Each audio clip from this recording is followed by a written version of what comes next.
की। भगवान ब्रह्मा जी प्रकट हुए, उसने कहा मुझे अमरत्व दीजिए। उनका अमरत्व नहीं दे सकते। बोले मुझे चाहिए।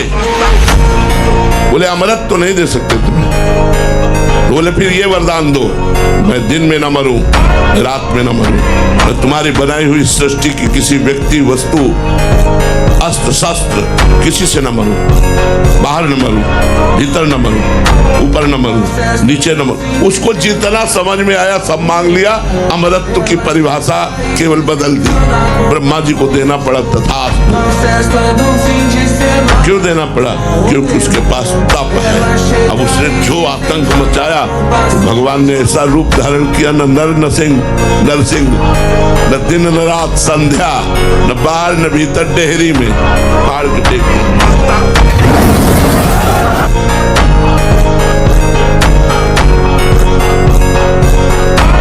धैर्य होना चाहिए उपासक में कि सामने वाला बोलता रहे, अपने को कोई फर्क नहीं पड़ता। आवश्यक है तो बोल दिया, नहीं तो अनावश्यक हम उसको कहेंगे भी नहीं कि चुप रहो, उठ के जाओ यहाँ से। मौन है, हम उठ के चल दिए। अपनी तरफ से बिल्कुल वाणी को बहुत संयम में रखें। नाम जापक नाम शुरू करता है तो हाहाकार मच जाता है मन के अंदर। तभी वो साधक कहता है बहुत पाप की वृत्तियां आती, गंदी बातें आती, ये वो आती नहीं, हाहाकार मचा दिया नाम ने। अब सबको निकलना पड़ेगा, निकल बाहर। बहुत जन्म से तुम हमारे मन बुद्धि में बस करके नाना प्रकार के कुकर्माचरण कराए। अब नाम का डंडा चला तो सब भागे अंदर से। और जो साधक सत्संगी नहीं होता वो डर जाता, अरे इससे तो अच्छा पहले था, बड़ी मौज मस्ती थी, और तो बड़ी जलन हो रही, बड़ा गंदा विचार आ रहा है। आ नहीं रहा, अब आग लग गई, अब निर्मल शुद्ध मन होगा।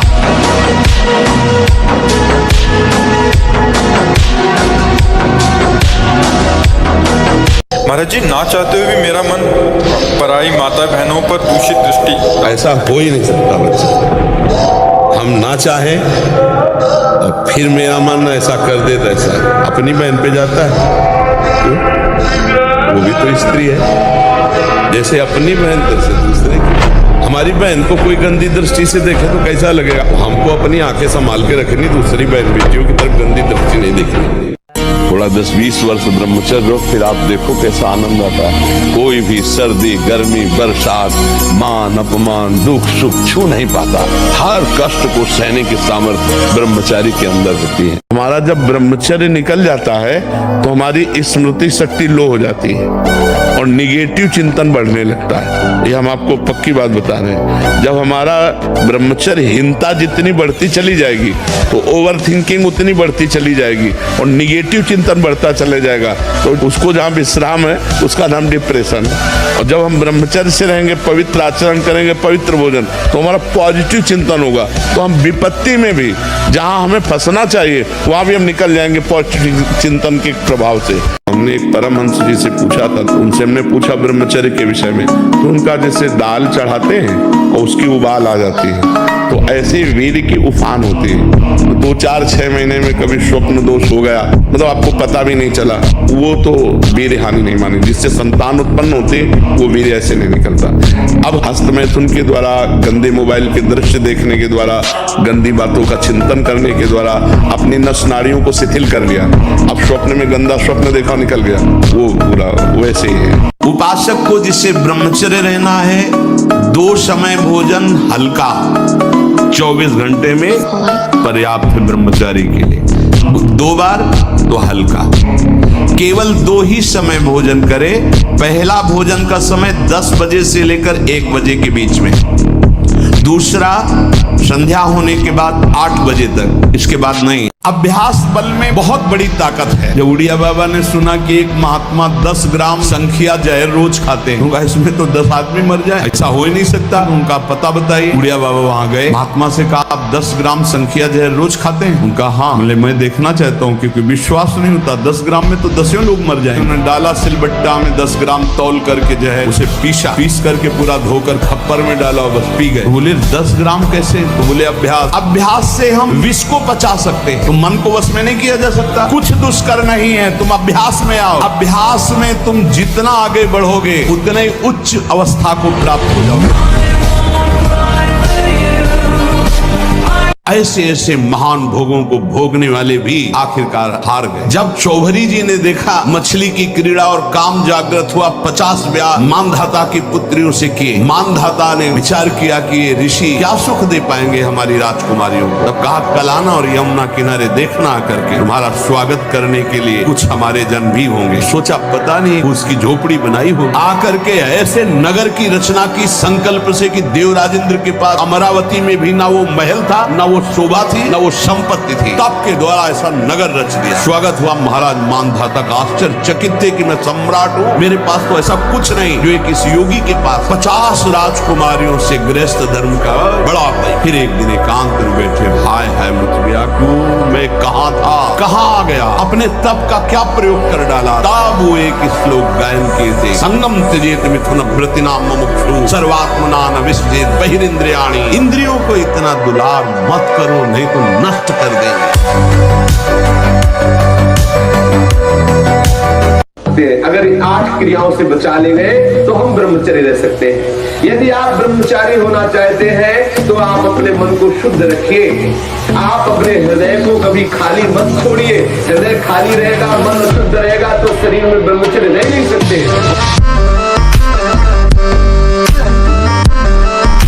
मन लगे न लगे, राधा राधा कह रहे, राम राम कह रहे, कृष्ण कृष्ण कह रहे, शिव शिव कह रहे, परम आनंद मिलेगा। आप इसकी चिंता न करें।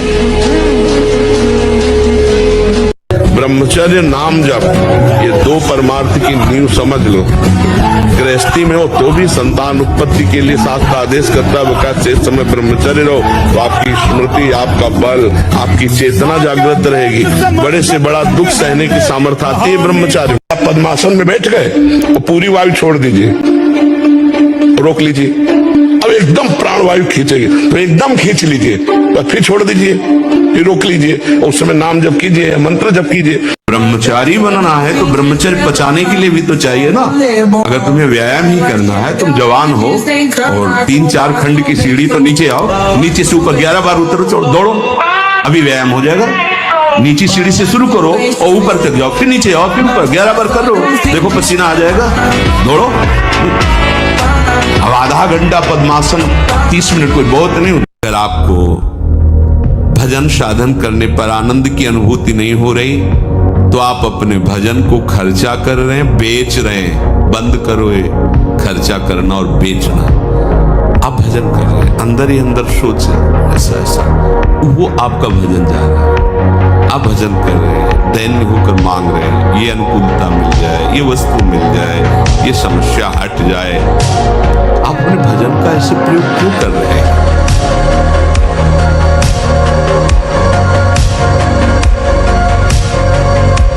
शब्दों को पकड़ लीजिए, सत्संग के शब्दों को आप नहीं पकड़ते। आपका मन जब विपरीत चिंतन करता है तो आप कीर्तन कीजिए, वाणी जी का उच्च स्वर से गायन कीजिए। एक बार जीत गए तो 1000 बार इसको पटक दोगे मन को, एक बार हार गए तो 1000 बार पटकी लगाएगा आपको। आप समझ लो, आप किसी विशेष कृपा से आप चल रहे हैं। अगर इस विशेष कृपा की अवहेलना करेंगे तो आपका परमार्थ रुक जाएगा।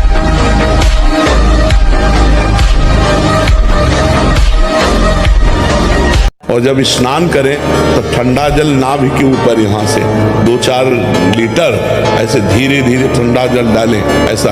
और जब लघुशंका जाए तो आधा लीटर ठंडा जल से गुप्तेंद्री को उसको धीरे धीरे वीर पुष्ट होने लगे तो है घर्षण कभी न करे। अगर हस्तमैथुन का घर्षण करेगा भूल से भी तो फिर ठीक होने वाला नहीं। और ये इतना बुरा है कि अगर शुरू हो गया तो उठने लायक भी नहीं रखता। ब्रह्मचर्य ऐसा कैसे हो सकता है? बल है ना, अध्यात्म बल, शारीरिक बल की बात नहीं कहते। ऐसा कैसे हो सकता है? यदि एक बार ऐसा हुआ तो 1000 बार मैं प्रयास करूंगा और इस पर विजय। वो मतलब जिद्दी स्वभाव, एक निष्ठा उसी से आती है, उसी से। ये जो संत महात्मा बड़े बड़े कष्टों को रौंद करके वो मेन पावर। अरे विचलित होना हमारे जीवन में नहीं होना चाहिए। 1000 बार नाली में गिरेंगे फिर भी हम छाती ठोक के आगे बढ़ेंगे। ये मार्ग ऐसे थोड़ी है गिर गए, हल्ला मचाने वाला मार्ग नहीं। अब मैं सूक्ष्मता से देखता हूं कहां से गिरा, क्यों गिरा, कौन सी ऐसी चूक हुई जो मुझे गिरा दिया। अच्छा, हमें लगता है हमारा खान पान बिगड़ा, मुझे लगता है कि ऐसा मेरा चिंतन छूटा, नहीं छूटने देंगे, नहीं खाएंगे ऐसा, ऐसी वस्तु नहीं देखेंगे, फिर आगे बढ़ते। अगर फिर फिसलते हैं फिर हम सावधान, अंतिम समय तक हम यही लड़ाई लड़ेंगे। भगवान परशुराम जी ने 21 बार अकेले संपूर्ण भूमंडल के राक्षसी स्वभाव वाले क्षत्रियों का विनाश किया। 21 बार घूम घूम करके अकेले फरसे से। क्यों? बाल ब्रह्मचारी। जहां देखो वहां ब्रह्मचर्य की महिमा प्रकाशित होती, तो ब्रह्मचर्य तो रहना नहीं चाहता कोई। और ये सब दवाइयां ववाइयां खा के थोड़ी बल बनता है। दवाइयां खा के बल नहीं बनता, बल बनता है संयम से, नियम से। अगर संयम नियम में रहो, नमक रोटी भी खाओ, तो आप अच्छे बलवान हो जाओगे, आपका शरीर आकर्षणकारी हो जाएगा। और कभी कभी जो व्यायाम करते हो बीमारियों का निमंत्रण देते हैं। आज आप लगाओ 20 दंड और 50 बैठक और 5 दिन छोड़ दो, पूरा शरीर दर्द करेगा। फिर लगाओ, फिर वह दर्द करेगा। रोज अगर नियमित करोगे तो वही पच करके आपके शरीर को पुष्ट करेगा। ये शरीर दुर्लभ बात है, दुर्लभ हो मानुषो देहो, लेकिन एक क्षण में नष्ट हो जाने वाला है। इसकी दुर्लभता है संयम नियम से चलकर स्वरूप बोध कर लो या भगवत भजन करके भगवत प्राप्ति कर लो। अगर ये नहीं तो फिर क्लेश ही क्लेश, अशांति ही अशांति है। तुम भगवान के अंश हो, तुम प्रकृति के भोग से कभी सुखी नहीं हो सकते। अधर्म युक्त विषय जहर से भी ज्यादा भयावह। जहर तो एक शरीर नष्ट करेगा, विषय करोड़ों जन्म तक वो संस्कार तुम्हें नष्ट करता रहेगा। जब तुम अंदर से विषयों का चिंतन करते हो तो तुम्हारा मन विषयमय हो जाता है, इसीलिए तुम्हें विषय में सुख लग रहा है, अन्यथा नहीं। उदाहरण दिया कि जैसे कुत्ता सूखी हड्डी को उठा के भागता है एकांत में, और जब उसे चबाने की कोशिश करता है उसी के गलपरों से उसमें रक्त दिखाई देता है, उसको आनंद का अनुभव होता है कि इससे बड़ा सुख मिल रहा। ठीक ऐसे आप अपनी जीवनी शक्ति का नाश करते हैं और आपने विषय चिंतन अंदर से किया है, इसके कारण आपको माया जनित भोगों में सुख मिल रहा, अन्यथा है ही नहीं। जब सच्चिदानंद भगवान श्री कृष्ण कह रहे हैं दुखालयम अशाश्वतम, तो तुम्हें कैसे सुख का अनुभव? तुम्हारी बुद्धि विपरीत हो गई। बहुत ध्यान से सुनना। अपने इंद्रिय मन को किसी भी उत्सव का निमित्त बनाकर, किसी आनंद में प्रफुल्लित होकर कभी किसी विषय को स्वीकार न कर। हर भोग माया का ऐसा दलदल है, जो इसमें एक बार चखने के लिए कूदा वो धंसता चला गया। जब कोई भगवान के मार्ग में चलता है तो ये 3 खाइयां होती जहाँ उसको माया गिराती। पहली खाई है कंचन, वित्त तृष्णा, रुपया पैसा का संग्रह। फिर इसके बाद है कामिनी। कामिनी का तात्पर्य हर इंद्रिय संयोग से है और विशेषतर जनेंद्रिय के संयोग। फिर तीसरा है कीर्ति। इनमें ऐसे सुखों का आकर्षण ब्रह्मा जी ने रखा है कि ऐसा लगता है तो भगवान तो मिल ही जाएंगे, देख लेते हैं। ये घाटियां वही नहीं पार कर पाता जो भगवत प्राप्त महापुरुषों का आश्रय मिले। फिर प्रार्थना करता हूँ सब उपासक उपासिकाओं से, यदि आप आज्ञा पर ध्यान नहीं देते तो माया तुम पर ध्यान रख देगी, और उसके ध्यान रखने का मतलब है बैठे बैठे जलोगे जैसे अंगार पर जला जाता है। ये जो दुर्वासना के नाश की कृपा है, ये आपकी दिनचर्या है, ये सैकड़ों दुर्वासनाओं को भस्म कर देगी। इसको खिलवाड़ न समझो। प्रभु का प्रिय, गुरु का प्रिय वही होता है जो दिनचर्या में मिनट भर विलंब नहीं करता। बड़े बड़े सिद्ध महापुरुष इसी से हुए, दिनचर्या से। 12 वर्ष एक दिनचर्या कर लीजिए, आप देखिए आपका क्या स्वभाव बनता है। मंत्र की चूक नहीं, बहुत जल्दी लाभ प्राप्त होता है, पर इसके लिए पूर्ण ब्रह्मचर्य की आवश्यकता है। जरा भी चूक नहीं, जैसा कह रहे वैसा प्राण सूक्ष्म होने लगेंगे, मन एकाग्र होने लगेगा, शरीर शांत होने लगेगा, चंचलता रही। पर एक बार पसीना पसीना, एक बार भीषण कष्ट प्रतिदिन, जब तक शून्यावस्था नहीं आती शरीर की, तब तक।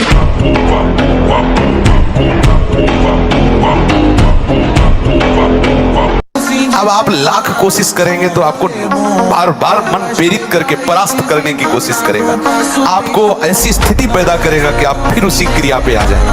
पर एक बार हिम्मत करके आपको जलना होगा, तभी आप बलवान हो सकते हैं। बिल्कुल ठीक समझना।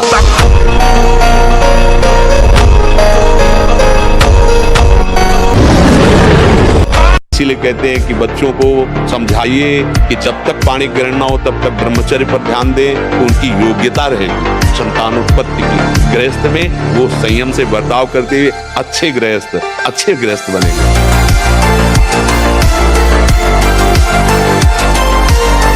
जानबूझ करके अपने शरीर को अधीन नहीं करना चाहिए। सुविधाओं की अधीनता, तुम भोगता नहीं, सुविधाएं तुम्हें भोग रही हैं।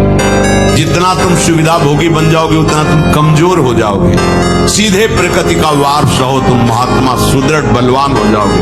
तुम्हारे आगे समर्थ शब्द लग जाएगा। जो प्रकृति के और विकारों के वेगों को सीधे सहता है उसे महात्मा। थैलियों पर पसीना आने लगना, हाथ पैर में जरा भी काम करने के लिए चलो तो कंपायमान होने लगना, थोड़ा भी ऋतु परिवर्तन बीमारी को पैदा कर देना, थोड़ा सा गर्मी, थोड़ा सा सर्दी, बीमारी। उसे प्रकृति का प्रहार सहन न करने की सामर्थ्य है। चेहरे पर मुहासे प्रकट हो जाना, कभी कभी अचानक खड़े होने पर आंखों के सामने अंधेरा छा जाना। जैसे एक गरीब आदमी को रुपया कमाने का उत्साह होता है कि अगर हम 2 घंटे और कर लेंगे तो इतना रुपया हमको मिल जाएगा, ऐसे भजनोत्साह होना चाहिए। उपासक के अंदर जब भजन का उत्साह जगता है तो रात्रि में नींद नहीं आती है। थोड़ी देर एक मूर्छा से आई, उठ के बैठे, कितना अभी तो 11 बजे हम तो आराम से सो चुके हैं, बैठ के भजन। सब सो रहे हैं, वो जग कर भजन 2 घंटे में आया, पूरा 24 घंटे का विश्राम हो गया। नाम जप कर, नाम से विश्राम की प्राप्ति हो रही।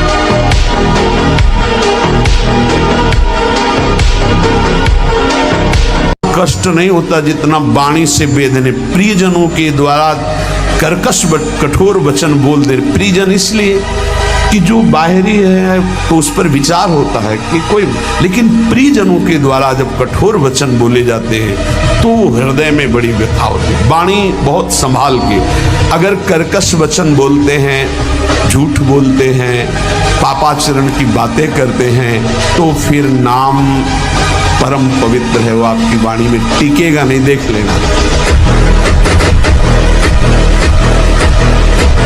देखो ब्रह्म मुहूर्त में उठ के देखो आप 4 बजे उठिए, थोड़ा जल पीजिए, शौच जाइए, फिर इसके बाद कपड़ा पहनिए पवित्र होके, और फिर दौड़ लगाइए, दंड बैठक मारिए, थोड़ी देर घंटा आध घंटा नाम जप कीजिए, भगवत ध्यान कीजिए, और फिर अपने काम में चले जाइए। देखो आपका चेहरा, आपका जीवन प्रकाश में रहेगा।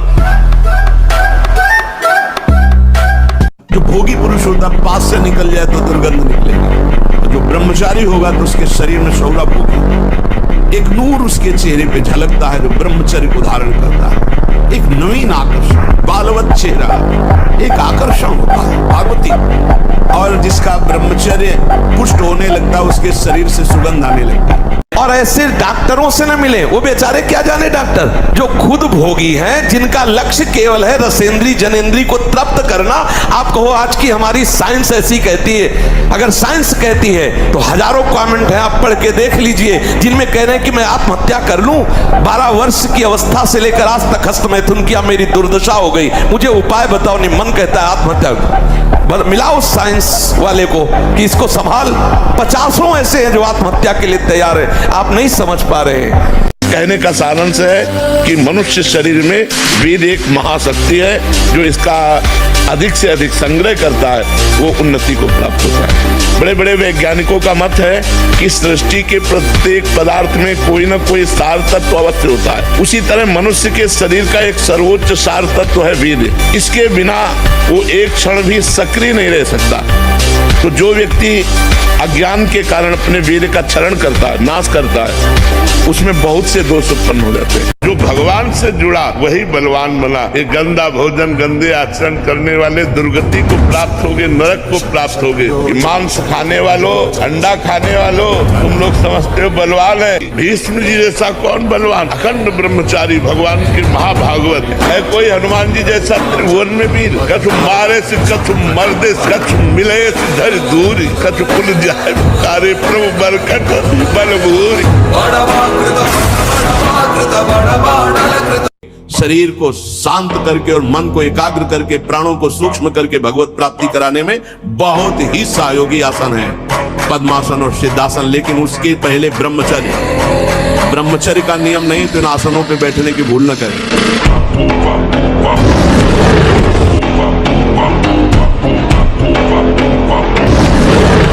भगवान ही मेरा उद्धार करेंगे। और कृष्ण कृष्ण कृष्ण कृष्ण राधा राधा राधा, और पाप कर रहा है, वर्तमान में पाप कर रहा है तो भी उसकी दुर्गति नहीं होगी। भगवान कह रहे उसे साधु मानो, मैं उसको साधु बनाऊंगा। करो सब। बैठने पर नासाग्र दृष्टि रखनी चाहिए, चलने पर एक धनुष केवल। इतने में हमें पता है कि गाड़ी आ रही कि नहीं आ रही है, कौन आ रहा है कौन जा रहा है, बस इतना। ऐसे नहीं देखना चाहिए। और अगर अपना कल्याण चाहता है तो चौथी के चंद्रमा को जैसे नहीं देखा जाता, ऐसे किसी स्त्री के मुख की तरफ ना देखे। वो स्वामी तुलसीदास जी कह रहे हैं, भ्रष्ट होने में देर नहीं लगेगा।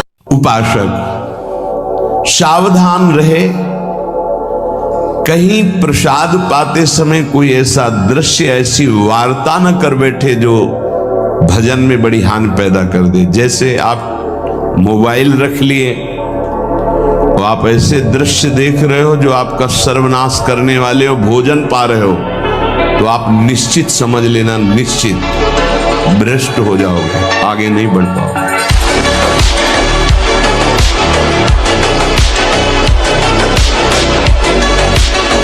तो ये बच्चे एक दूसरे को भगा ले जाने वाली वृत्ति रखते हैं ना, वो बहुत दुख पाते हैं। मतलब माता पिता सालों लगाते हैं अपनी बच्ची के ब्याह के लिए, सालों जा जाके अगल बगल पूछ के रिश्ता नाता, उसके आचरण, उसके, तब जाकर अपनी बच्ची को सम्मान के साथ उसके हाथ में देते हैं। और तुम जो दो चार बातें कही वो भाग गई उसके साथ, तो पूरा जीवन निर्वाह थोड़ी होगा।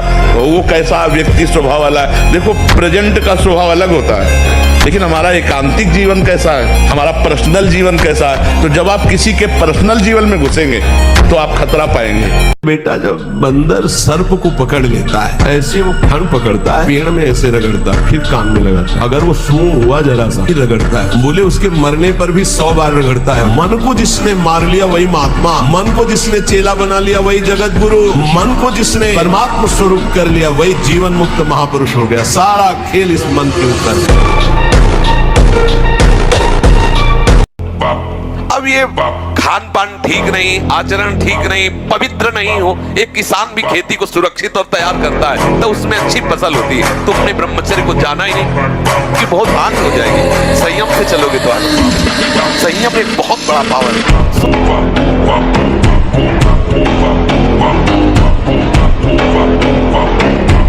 यदि आप ब्रह्मचारी नहीं हैं तो आप अध्यात्म विद्या को धारण नहीं कर सकते। ये वो विद्या नहीं है कि केवल बौद्धिक विद्या हो कि बुद्धि के द्वारा आप रट लो, बुद्धि के द्वारा आप उसको समझ लो, ऐसी विद्या नहीं है। इसमें आपके एक एक आचरण, एक एक इंद्री जब शास्त्र सम्मत चलेगी तब आप अध्यात्म विद्या को जान पाएंगे। अध्यात्म विद्या को जान गए तो ये स्वाभाविक सब आपके अधीन हो जाएंगे। ब्रह्मचर्य एक तपस्या है बच्चा, ये कोई साधारण तो है नहीं तो सबको ही रह लेता। एक तपस्या है। सात्विक भोजन, कब्ज न रहना, प्राणायाम, व्यायाम, और ये पक्का समझना कि मुझे किसी भी स्थिति में ब्रह्मचर्य भंग नहीं करना। महीने 2 महीने 2.5 महीने में जब स्वाभाविक ब्रह्मचर्य स्वप्न दोष आदि होगा, वो आपकी शक्ति नहीं होगी। वो संतान उत्पत्ति करने वाला वीर्य नष्ट नहीं होता, वो क्रिया से ही होता है। शरीर को 2-4 घंटे तो इतना श्रम होना चाहिए कि वो एकदम फैल जाए, इतना श्रम होना ही चाहिए ब्रह्मचर्य पचाने के लिए। ये बैठे बैठे ब्रह्मचर्य नहीं पचता, उसके लिए या तो सिद्धासन, पद्मासन या परिक्रमा कम से कम 20 किलोमीटर ऐसा होना चाहिए। सुबह कम से कम 5 कोस दौड़ लगाओ। अपने ब्रह्मचारी हो, बोले ब्रह्मचारी चश्मा लगा, ब्रह्मचारी ब्लड प्रेशर की गोलियां खा रहे, ब्रह्मचारी मच्छर नहीं उड़ रहे ऐसे, और ब्रह्मचारी लार्वेरी, ब्रह्मचारी मतलब ज्वलंत शक्ति। अपना कल्याण करो पहले तो जग का कल्याण स्वयं होगा। ये मार्ग पैरों से नहीं चला जाता, मन से चला जाता। ये 2 ग्राह बड़े बड़े मुंह फैलाए सबको पकड़ चुके हैं, एक अहंकार और एक ममता। ये बड़े भारी भव समुद्र के मगरमच्छ है, तुम्हारे से सारे झूठे कार्य करवाएंगे। तुम जब इन 2 ग्राह के मुख में फंसे रहोगे तो जान ही नहीं पाओगे सत्य किसे कहते हैं। तो इस अहंकार ममता रूपी ग्राह से अपने को छुटाने का शीघ्र उपाय करो। इस संसार समुद्र से ये पार नहीं होने देंगे, तुम्हें लील जाएंगे। लो आप रात्रि में 11, 11:30 बजे या 12 बजे सोते तो 5 घंटे। अगर आप दिन में नहीं सोते तो 6 बजे तक उठे। सूर्य उदय हो रहा हो, आप सो रहे हैं, चाहे गृहस्थ हो चाहे विरक्त हो, आप बिल्कुल नष्ट हो जाएंगे, आपकी आयु नष्ट होगी, आपकी बुद्धि भ्रष्ट होगी, आप ब्रह्मचर्य रह ही नहीं सकते।